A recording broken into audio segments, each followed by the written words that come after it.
मेघमाଳରେ शीघ्र आसुथिबा आम्भमानंको प्रभु जीशु ख्रीष्टंकर अति पवित्र और बहुमूल्य नाम आपण समस्तंकु आउ एक नूतन प्रसंग नूतन वीडियो रे पुनर्बार मु स्वागत करे। प्रिय प्रभु लोक माने सबुदिन भली आज मध्य आमे प्रभु वाक्यरू आउ गोटे नूतन प्रसंग रे अल्प समय कथबार्ता हेबा। मु प्रभु को धन्यवाद दिए। प्रतिदिन आपण मानक निकट रे प्रभुंकर वाक्य को नहीं आसवा यूट्यूब माध्यम आपण मान सहित साक्षात करवा यह आंभ मान अति खुशी और आनंदर विषय अटे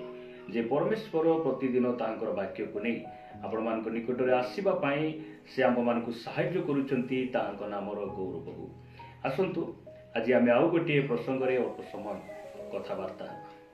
आज आम जो प्रसंग रे कथबार्ता हेबा सेही प्रसंगर शीर्षक है प्रभु जीशु ख्रीष्ट केउ धर्मर लोक मानकु घृणा करती। आज प्रसंग है प्रभु जीशु ख्रीष्ट केउ धर्मर लोक मानकु घृणा करती। यही प्रसंग रे अल्प समय आमे वाक्यरू कथबार्ता हेबा। प्रिय प्रभु लोक माने आपण एही पृथ्वी पृष्ठ रे देखिबे प्राय 4000 रु ऊर्ध्व धर्म रही आउ निज निज धर्मर सेमानकर विधि विधान रही जे एक धर्मर लोक माने अन्य धर्म को सेमानकर पूजा स्थान को सेमानकर मंदिर को सेमानकर मस्जिद को सेमाने जाई पारिबे नै। सेमानकर विभिन्न नीति नियम गुड़िक रही एपरिकी अनेक धर्म अनेक जाति रही सेमाने अन्य धर्मर लोक मानकर खाद्य खाआंती नै। सेमाने अन्य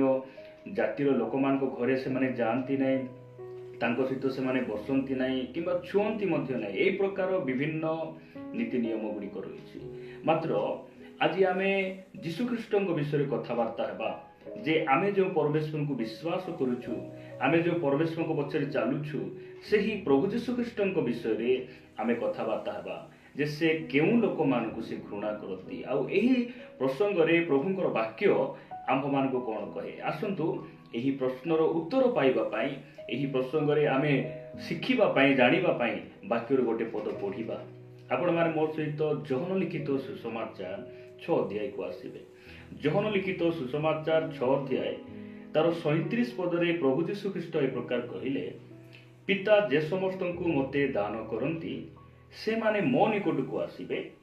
आउ जे मो निकट को आसे ताहा को मु कोनोसी प्रकारे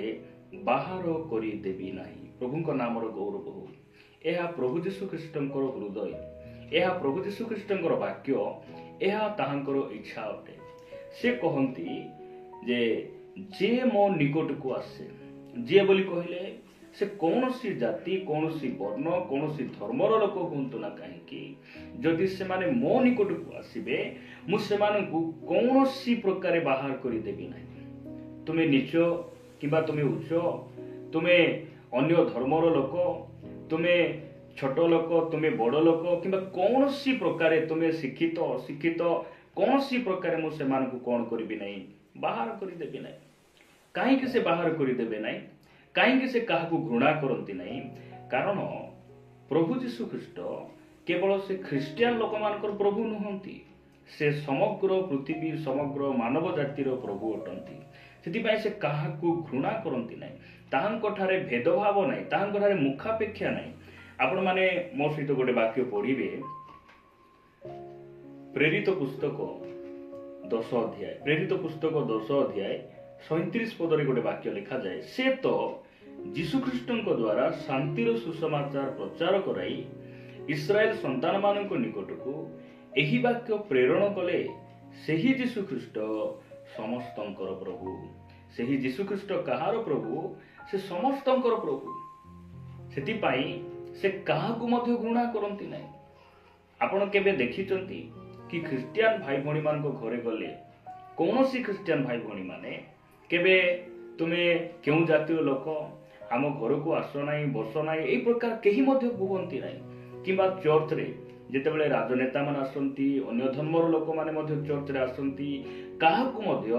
चर्च रो पालक बिशप किंबा फादर केबे मध्य काहाकु घृणा करंती नाही एवं बारण करंती नाही। काहेकि कारण से माने जानती जे आमे जो परमेश्वर सेवा करूछु आमे जो प्रभु को विश्वास करूछु से केवल आमर प्रभु नहंती से समस्तंकर प्रभु अटंती। से समस्त को प्रेम करने समस्त को आदर करने समस्त को ग्रहण करने से आमको शिक्षा देते नाम गौरव हो प्रिय प्रभु लोक मैंने प्रभु जीशु ख्रीस्ट क्या से घृणा करती ना यही भारत देश रे विभिन्न स्थान रे लोक विभिन्न धर्म रे से भेदभाव रही मुखापेक्षा रही मात्र आमर प्रभु जीशु ख्रीस्ट पाखे भेदभाव ना मुखापेक्षा ना से कारण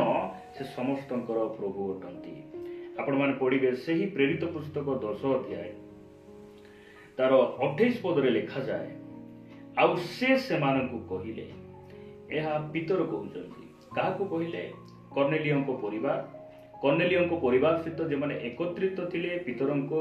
अपेक्षा करथिले सेमानकु से कहिले कोन बोली कहिले अन्य जातिर कोनोसी लोक सांगरे मिसिबा किंबा ताहा पाखकु जीवा जिहुदी लोक पक्षरे किपरि विधि संगत नुहे ताहा आपण माने जानती तथापि कौनसी लोक को अपवित्र कि असुचि बोली न कहिबाकू ईश्वर मते देखाई अछंती ताहाक नामर गौरव हो प्रिय भाई प्रिय भौणी प्रभु को लोक माने जो समय रे आमे प्रभु को जानि नथिलु जो समय रे आमे प्रभु को पाई नथिलु हेई पारे आमे मध्य काहाकू घरे पस नाही आमको छुओ नाही हेई पारे आपण माने एवं मु कहूतिलु मात्र जो समय आमे प्रभु को जानिलु जिष्णु को जानिलु जे से काहाकू असुचि किंबा सुचि बोली कहिबा कथा से आमको शिखाई नांती पितर कहउचंती कोन बोली कहउचंती से जिहुदी जदि जिहुदी लोक पक्षरे किपरि विधि संगत नुहे ताहा आपण माने जानते तथापि कौनसी लोक को बोली कहले से हिंदू हेई थाई पारंती किंबा से मुसलमान भाई हेई थाई पारंती बुद्धिस्ट हेई थाई पारंती से कौनसी जाति धर्मर लोक से हेई थाई पारंती सेही लोक को अपवित्र कि असुचि न कहिबाकू ईश्वर मते देखाई अछंती पितर दर्शन पाई तांको परिवार जे से शिक्षा देउचंती निजर अनुभूति को से प्रकाश करूचंती ताहाको नामर गौरव हो आमे जो परमेश्वर को सेवा करूछु से महान अटंती से समस्त प्रभु अटंती सेति पाई आमे यह जानी रखिबा जे आमर प्रभु काहाकू घृणा करंती नै जदि से घृणा करिबा परि हेले आम परि अयोग्य मान को से बाछि न थांते लोक मान को पाखरे प्रशासन पाखरे बाक्स विचार रही तुमे केते पाठ पढ़ीछ तुमे जदि पाठ पढ़ी ना हो तुमे आसी परिबो नै तुम जाति कोन धर्म कोन विभिन्न नीति नियम रही मतलब परमेश्वर पाखरे से सब नै यीशु ख्रीष्ट पाखरे से सब नै आमको जगत रिजेक्ट कला गाँ लोक आमको पसंद कले नै मात्र धन्य से परमेश्वर आमको बाछिले आमको मनोनीत कले कारण से आमर प्रभु अटंती से आमको प्रेम कले बाइबल कहे पापी थिबा समय से आमको प्रेम कले से काहाकू मध्य से घृणा करती ना आज तांकर क्षमार हृदय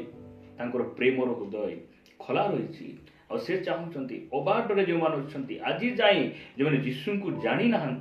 से माने जेपरी तांको जानिबे जे से सृष्टिकर्ता अटंती यह परमेश्वर इच्छा करती जदि आपण माने पढ़िबे जहन लिखित सुसमाचार 1 अध्याय 2 और 3 पद लिखा जाए से आद्य ईश्वर सहित थिले ताहांको द्वारा समस्त सृष्ट हैला आउ जे समस्त सृष्ट होइछि सेति मध्यरु गोटिए सुधा ताहांको बिना सृष्ट होई नै से काहींकी काहाकू मध्य घृणा करंती नै तार कारण हैला से समस्तंकर सृष्टिकर्ता अटंती से समस्त मानव जाति को से तैयारी करिसंती बाइबल कहे पृथ्वी रे जेतिके सब सृष्टि वस्तु गुडी रहिछि जे समस्त सृष्टि होइछि ताहांको बिना अर्थात यीशुको बिना गोटिए मध्य सृष्टि हेई नाही ताहांको नामर गौरव हो से आमर सृष्टिकर्ता हेतिबारु कौनसी लोक को से घृणा करती समस्त को से प्रेम करती जदि सही जहन लिखित सुसमाचार 3 अध्याय 16 पद पढ़िबे कारण ईश्वर जगत को एडे प्रेम कले जे से आपण अद्वितीय पुत्र को दान कले जेपरि जे केही ताहांको ठारे विश्वास करे से विनष्ट न होई अनंत जीवन प्राप्त हुए से काहाको प्रेम कले ख्रिस्टियन लोक मान को केवल प्रेम कले नाही से समग्र जगत को से प्रेम कले समस्त मानव जाति को प्रेम करी अपना पुत्र को यही धरापृष्ठ को पठेले आ लिखा जाए जे कही हो ना कहीं जे विश्वास करिवो से विनष्ट न होई अनंत जीवन पाइब से कहा घृणा करूना एबे मन परिवर्तन करी फेरी आसतु बोली आज जाए तांकर विचार ही नहीं तांकर आगमन ही नहीं से अपेक्षार अच्छा केतेबेले मो पुओ झील फेरी आसबे मुझे आशीर्वाद करी क्षमा करी आ मोर निज स्थान को नहीं आसबि प्रिय प्रभु लोक मैंने ताहांको नामर गौरव हो आसंतु पदे प्रार्थना करबा प्रेमिक स्वर्गीय पिता मु तुमको धन्यवाद दिए बापा तुम्हें समग्र मानव जातिर प्रभु हेइथिबारु तुम्हें काहाकु मध्य घृणा कर नाही पिता तुम्हें आमको मध्य घृणा कल नाही बाछिल नाही जदि आमर प्रभु धर्मकर्म को देखि थांत प्रभु आमर पवित्रता को देखि थांत कौन सी प्रकार आम तुम निकट को आसी पारि न थांतु तुमर नाम आमे धरि पारि न थांतु तुम्हें आमको क्षमा करिछ तुमरे से दयार हृदय रे तुम्हें आमानकु आह्वान करिछ आमे तुमको धन्यवाद दउछु जो माने प्रभु आज जाए तुमको बुझी ना से तुम्हें दया कर तुम्हें आकर्षण कर मोर सत्यता से निकट प्रकाश करी गौरव पाओ प्रार्थना प्रिय प्रभु जीशु नाम रे मागुछु आमेन।